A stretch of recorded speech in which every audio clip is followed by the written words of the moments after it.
Yes, thank you so much. Thank you, Jeremy. Loving this blessing, everybody. Receive, remember, we do not forget to receive every piece of peace as PIECE and PEACE that is offered to us here at Roll. See, often we go through life and there's so much coming at us and there's so much stimulation, but here we completely bask and we completely reside in the good food, in the spiritual nourishment that is being offered to us. Yes? And so we receive this spiritual sustenance right now. And we remember that we do have each other. That stood out to me when Jeremy's saying that. The reminder that we have one another. See, the thing is that when we lose sight of each other and when we begin to live the lie or accept the lie that we are alone. Oh, this is when 100 different forms of violence can come marching upon our souls. It's when we begin to lose hope and to forget that, by gosh, for a purpose, you were born. Were we born? We all were born for some manifestation of a highest good, a greater will. I believe that each and every single person that is on the Zoom, that is on the Facebook, and that is beyond that, beyond those walls, those capabilities, that we are here to heal.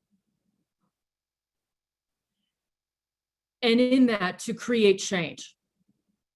And that is not just for ourselves. See, this is where certain things, I think, in recent times have gotten muddied and confused and clouded. That it's about our own, solely focused on a self-recovery, a self-healing, a self-love. That is, of course, important. And we even talk about that here as far as the inner work. Remember this little thing, this little toy of inner work, but then we expand outward. See, we expand outward to do the good works in the world, to do the holy work, to do the work of justice, and yes, change making that we are called to do. See, we are not here to just sit like bumps on logs or whatever that saying is. We're not here to simply bask and get high on our own supply of self-love. No. It is a both and. It is a both and. We do this work on ourselves. We become more nourished. We become more resilient. As I shared 2 weeks ago when we were last together, we become more fortified and we strengthen our spiritual container. A reminder, a spiritual container is simply put a very good sense of self. It could also be that you are connected more deeply to your truth. Spiritual container means a strong one. That is, it means that you are not overflowing. You are not overcome by this life and the world's events. All of the injustice. No, instead, a strong spiritual container means you can move and groove in the world. You can navigate the challenges in your own personal life, but also the challenges that are facing us. And so that, yes, is why we spend time, let's bring it in now. We spend time here on Sunday night offering these tools, offering you spiritual nourishment, offering you music that we just got to hear, offering these readings. All of this, my friends, to continue to build your spiritual container. Because we got work to do. We have work. to do. We have visionary work to do in this world. And I almost don't even want to use the word work, because that in itself could seem like, oh, it's so trying. And it's not. This should be a place of ignition. Like, oh, what can we do? What are the ways that we are going to abolish any system and structure or policy that is filled with hatred and oppression, of violence, of folks in marginalized communities? Because remember that oppression, nobody wins, actually. Nobody wins. So the visionary work, this is what Revolution of Love has always been poised for. It has always been grounded in. And it's a big vision here. It's a big vision. This ministry is it's very expansive, and that's probably why some people duck in and then maybe have to duck out, because it's not boxed specifically, right? It's not in a little compartment. But we don't care. We don't care. We just push what is even acceptable, push the bounds of reality. Now, I want to hear from you again tonight, and really hear from you tonight. We have been going through the vision statement, and we have gotten to the point of midway through this one slide where we say we create positive peace and we practice transformative justice. And that's where we left off 2 Sundays ago. But since we had this week off, and since we're going further into these community meetings and listening to your voice as far as what keeps you up at night, what you would like to change, I think it is really important. We want to hear from you. And I want us to all listen to each other. And so we're just going to have a very fun time of sharing and hearing your wisdom, because you're all visionaries and you're all leaders. And we love getting to amplify that here at Roll. So we're going to have those slides come up. Manny will put that up in a moment, and we will go line for line through the vision statement as far as we have gone thus far. And there it is. Yes, thank you. Great. And so whoever would like to, this is how we'll do this. Whoever would like to read the slide and then offer whatever word or whatever words come up for you. There's not going to be any right or wrong here, or I should say there is no wrong answer. This is merely a kind of a fun exercise in some visioning on the vision. And so whoever would like to begin, just read the slide and then say what comes to mind, say what you feel, say what you think, say what you believe on this. And please don't be shy, and we'll just wait.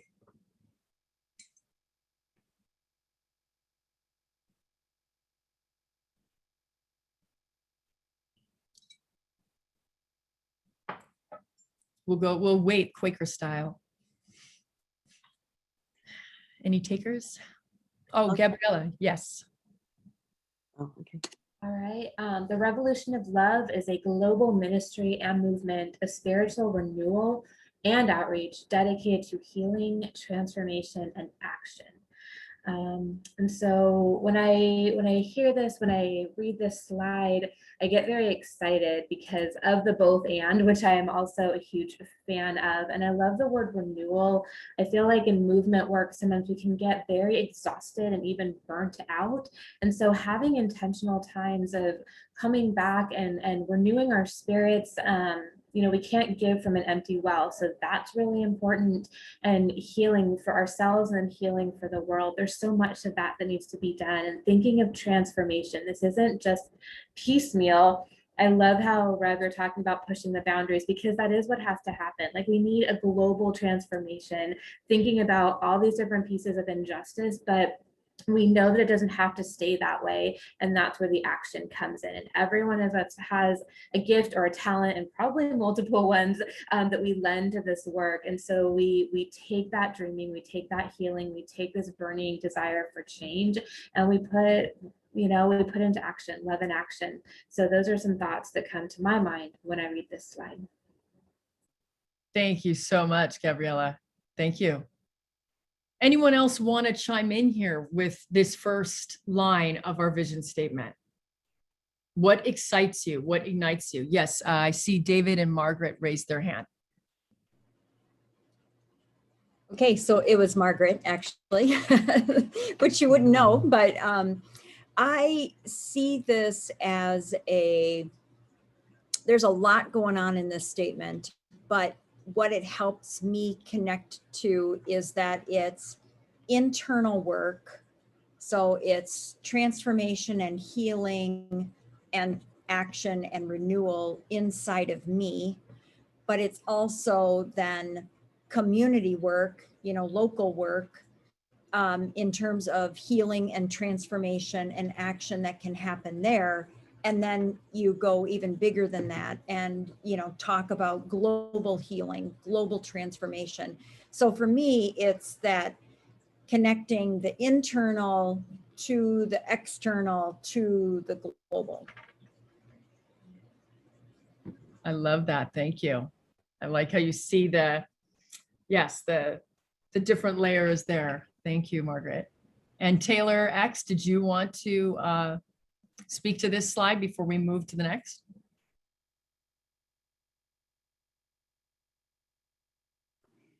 Yeah. Ministry and movement, the inclusivity of it all is what inspires me. And I've said it before, there are many books out there, and a great number of them have been misinterpreted to an agenda of particular groups. And I've discovered that through study, and I find that I don't agree with their agenda. But I know that I could find here the truth of what needs to be done. And that's why I'm excited about the revolution of love. Great. Thank you, Taylor X. And I see Jay, you have your hand up as well. Yeah, what I was thinking was, I'm like, this is not my mom's religion. It's not my mama's church. And what hits me the most is having ministry and spiritual renewal in the same sentence, because it speaks against the traditional makeup of what religion has been. The fact that it's dedicated to healing, transformation, and action, that doesn't take place often in religion. For the most part, a lot of people have been stirred and damaged by religion, thus needing healing. And so what I really appreciate about this entity is that it goes against the norm for such a time as this, because it's needed. And then the transformation and action is taking place because there's been so much dormancy, because there's been so much neglect and just going as business as usual, but not even really doing God's work. So that's what I appreciate the most. And that's what comes to me when I see this vision statement. Thank you, Jay. Love it. I want everyone to know I'm taking notes. If you all want to take notes about, and hearing one another's voices, I encourage you to do so. I've got a feeling David, if he's not working on his rhubarb cookies, that there's a blog coming. I got a feeling. Or I hope, I should say, I hope. Let's see, Evie, did you want to speak to this one or go to the next slide? Actually, would you? Just real quickly, Sure. On a very personal level, I've been involved in social justice for a long time and in many areas, but today action is a very difficult aspect of it for me, and I'm hoping to learn actions that don't necessarily include. My favorite part was chasing pavement and being out there with the people and speaking to people who don't quite understand what we're about. And those are my favorite parts, but that's not going to be happening for me, at least for a while. And just new ways that I can use, and we're going to be talking about this, I know, in the future, my talents and gifts in a different way as action to spread our messages. Or I need some guidance in that area. Thank you, Evie. Yes, and that is very important because all of us are contending with different things right now in our lives. And so what are the ways that we can take action creatively? And there are so many different things, and we're going to learn together. We're going to learn together, aren't we? So thank you for sharing that with us. Manny, would you go to the next slide, the next line? I love this one. And we want to hear as many voices. So if you normally don't say anything, please don't hesitate. I guess I'll read this one, and then people can share at your will, as Taylor X says. We embrace people where they are at, religiously, spiritually, and welcome those who may be agnostic or atheist. So who would like Can to I speak to this one? Yes. Yeah, because this is me. I'm the borderline agnostic atheist. I'm also a Unitarian Universalist, and I go back and forth between agnosticism and atheism, but I have a deep spiritual side to me that is not,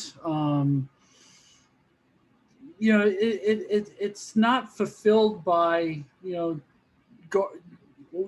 like Jay said, this is not her mother's religion, and it's not mine either, my mother's religion either. It's a different kind of welcoming environment that, whereas, very many, oftentimes, religions will define themselves not only about who they include, but about who they exclude. And I find that this place is very welcoming, always has been very welcoming, and takes it very seriously that everybody is welcome, so long as that caveat is in place that people are not co-signing to any systems of oppression or violence or racism or any of those ugly things. So that's why I keep coming back, because it is a welcoming place, and it's been a welcoming environment, and I really appreciate that. Thank you, Rob. And thank you for sharing your own, your personal story with Roll and how this has impacted you. That means so much. It's very important for people to know. And we're not founded in any religion, any particular religion at all. It's multi-path. So yes, I see another hand, David and Margaret. So this time it's David. I want to say something about me, but also give a quick shout out to Rob and to Taylor X, both of whom have said things at times that have helped me know that there is room for me in a place like this, because I really resonate with Taylor X's statement that he's a follower of Jesus as opposed to identifying as a Christian, because I also feel far more comfortable saying that I am trying to model my life in a way that generates the same type of energy that Jesus generated, which is not so much the type of energy that the Christian tradition has tended to generate. And I remember, I think it was one of the first times that I was present at a night that Rob was also present, and we did this path thing, and I saw him type in that he was Unitarian Universalist, borderline agnostic atheist. And I thought to myself, that's me, except I identify as Christian, but also as borderline agnostic atheist, in the way that Christianity is my mother tongue, and it probably will be for the rest of my life. It is the language that works for me, and it works for me right up to the point that occasionally I break it. And when I break it, that's okay, because usually it comes back together after a while as well. And so the breadth of the words have meant a lot to me, but also the way that other people in our group have voiced words has meant they have brought this statement to life for me. Wow, I love that. That's great. Yeah, I can see thumbs ups going. Yes, yes. Let's see, anyone else want, we're gonna get through as many lines here, but still being mindful of our time here. We've been going a little bit long these days, so I do want to be more mindful. But does anybody want to, did I see Gail? Gail, yes, please, and welcome. Well, yeah, thank you for having me. I can totally relate to this because I love Jesus too, and I really don't subscribe to the Christian or Catholic. I call it dogma, especially Christian dogma, because it's to me, there's no one way or wrong way to Jesus. It's just about love in your heart. And Christians denounce everything I love, which would be like mediumship and psychic abilities and using my angel oracle cards and crystals and things like that. So, but for me, my relationship with Jesus is my own relationship. And I just really like this one statement because I grew up with I was raised with no belief in God. And so that didn't sit well with me growing up. I kind of figured it out. But anyway, I do feel like I can relate to a lot of what you guys are saying. So I'm happy I'm here. Grateful that you're here, and thank you for your voice and your wisdom that you're sharing with us, Gail. So let's go to the next slide and see what we've got. We have a lot. There's a lot here. So Manny, when you get a moment. Okay. Anybody want to jump in and actually read this one, and then someone maybe that hasn't spoken? I will. Okay.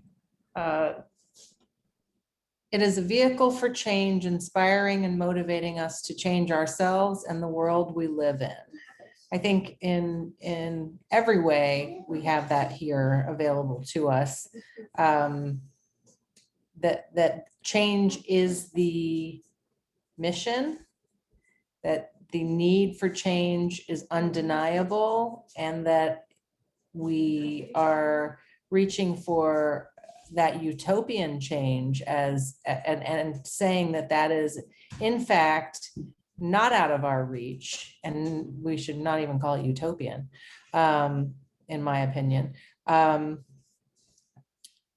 is motivating. It's really motivating to me.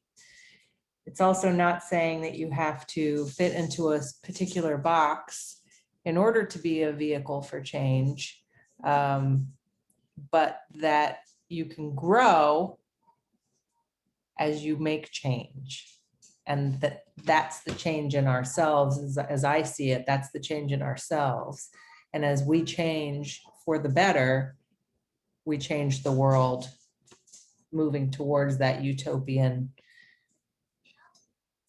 vision. Great. Thank you. Thank you. I love, inspiring and motivating are two of the words that I love in that one, Lola and everyone else. Very important. And vehicle for change. Anyone that knows me knows me personally, knows that I'm constantly saying this about role. What is role? At the end of the day, role is a vehicle for change. It's many, many other things, but I will often say that this is a vehicle for change. And I should probably a positive change, right? Positive change. So anyone else want to weigh in on this sentence? And if you already talked, then feel free. Yes, Rob. Yeah, this just really quickly, this reminds me of the toy. Change in ourselves and change in the world we live in. I mean, the inner work and the outer work. I mean, it's very consistent. it's a very consistent theme that we have going on here, that we're changing, finding change within ourselves and finding change, extrapolating that change of the inner work into the outer work of the world so that we can become the world that we want to see. Yes, absolutely. And if you notice, it's building, like each of these sentences like builds upon the other. And in fact, the next one, let's see, let's actually go to that. Manny, would you do the honors again? So at the Revolution of Love, we commit to our highest good. What are some words, just maybe some words that come into heart, into mind, that stir you when you read this? Service. Service, what else?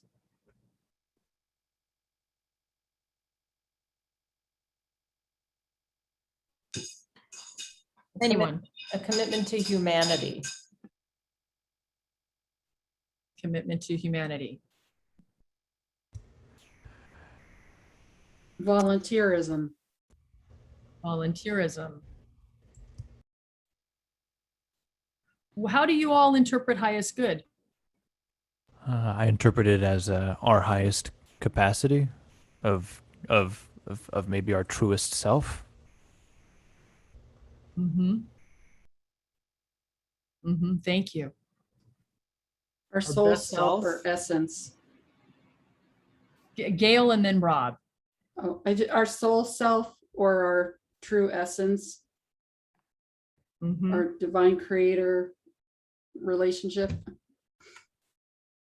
Right, thank you. So Rob and then Jay, and then Gabrielle. Sorry, Gail. So our highest good to me means our best self and the best of all possible worlds. Nice. And I think Jay was next.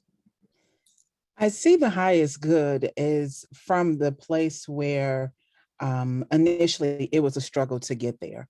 It was a struggle to acknowledge someone and see their value, but now it is the highest place of where I admonish the person and I honor them and see the value and thinking about the trajectory to get to that point. So the highest good of loving and caring for someone, as you know, almost to the point of how I care and love for myself, and considering and putting someone before me, is what I would say is the highest good for me. So that's how I see that. Thank you. Thank you, Jay. And then let's see, Gabriella, David, and Lola.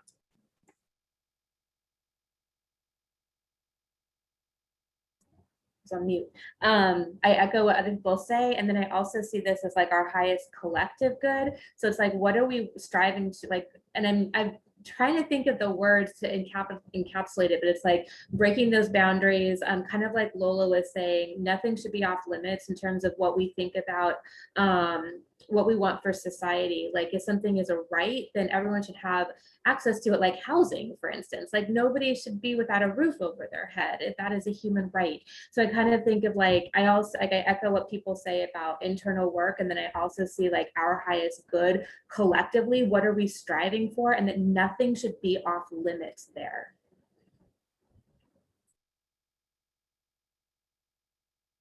Thank you for bringing that up too, as far as housing justice and economic security. Thank you. And I was David and then Lola. Yeah, and again, it was Margaret. Sorry, Mark. Yeah, no worries. Gabriella phrased wonderfully the thing that I was going to add as well, is that it's like, it's a calling for us to be at our highest good as Margaret, but also then my highest good and all of our highest good within this community leads to a collective good that is just phenomenal and possible. Yes, love it. Love it. And Lola?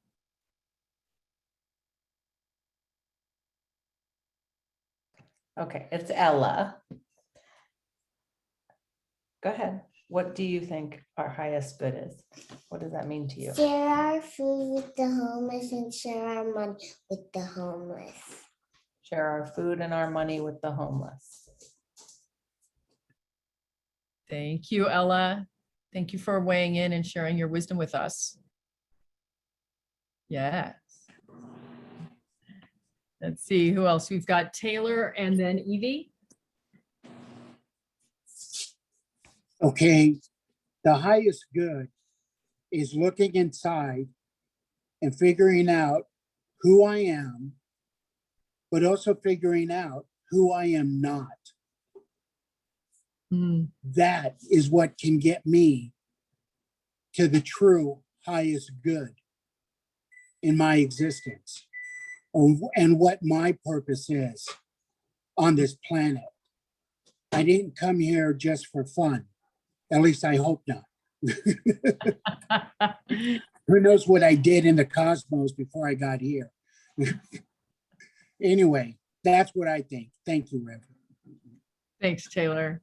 And Evie, close us out, because I'm noticing the time and we'll have to do more of this. But Evie, please. That's a quick one. It reminds me of one of my favorite lyrics, which is, "You may say I'm a dreamer, but I'm not the only one." But I think that's the dream of people who are like-minded with us, that we reach our highest good, and or at least proceed in that direction. Thank you. Thank you, Evie. And Manny, if you could bring us back.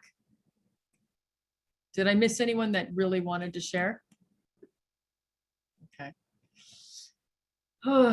So we can see how, again, the word expansive is almost not even, I don't even know if it encapsulates the revolution of love. We might need to come up with another word. But I would really encourage you, if you would like to utilize the Facebook group in this next week, to continue to weigh in. Look at that vision statement. It's under the topics. And please masticate on each line, on each word. See what really speaks to you. See what implores you. See what, just calls you to the floor, that speaks to you in the night, as I usually say. There's some of the words, before I close, that really stand out to me. Line 1, we dedicate. Line 2, we embrace one another. Then line 3, we are brave. It is a brave space, but I felt like we are brave here. I think that might have been skipped in our slideshow just now. I skip over a line to go to line 5. We celebrate. We celebrate, which I think is so important, because there is so much. We dedicate, we commit, we're brave. It's like, all at once, there has to be this spirit of celebration as well. And then moving from there, number 6, line 6, we inspire and we motivate. So again, more of this effervescence. 7, line 7 is we commit. And then I'm going to leave it at 8, we transform. We will continue to look at this, and we'll also pick up where we're at, where was transformative justice, and talking about bringing equalized compassion and bringing radical love. So we'll keep moving through this, but please, everyone, ask yourself, and this is it right here. Ask yourself, do I really believe in creating a revolution of love? Do I really believe in this? What are the parts of me that may need to go in order for me to fully invest in this, as someone said, utopian, this idealistic, this radical vision of where we must go as a society, as a culture, as a people, as individuals? Because the time, as we say, is surely now. It's bedtime, hasn't it? It's been time. And we have all of the tools. I believe that absolutely we have knowledge, we have theories, we have science, we have religion, we have spirituality, we have spiritual tools out the wazoo. So what are the parts of ourselves I feel that are still perhaps limiting in ways that our minds maybe don't quite see or don't quite believe in abolishing any structure, any system of hatred or violence or oppression, and instead creation.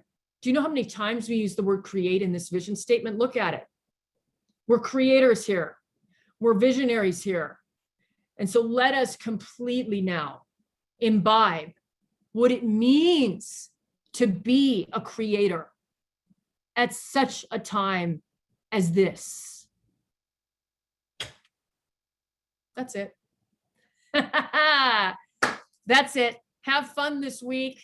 Check in on one another. We give thanks for you. I give thanks for your wisdom. I give thanks for your ability to articulate, knowing that you have been trudging this road for some time. And so we will get there because we have to and because we must. Let us turn within and have some prayers.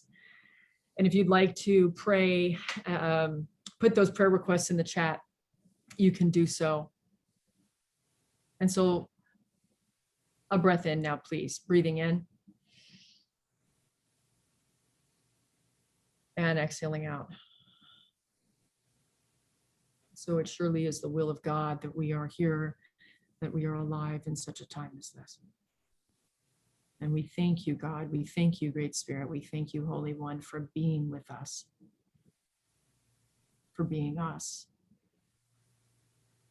and for awakening our hearts, for enlivening our spirits, for making our minds shake up a little bit. A prayer of blessing upon each and every person who is gathered here tonight and the people that may have had to go. A prayer of blessing for good health, for happiness, for love, for joy, seeking what their highest good is, for continuing to commit to that highest good.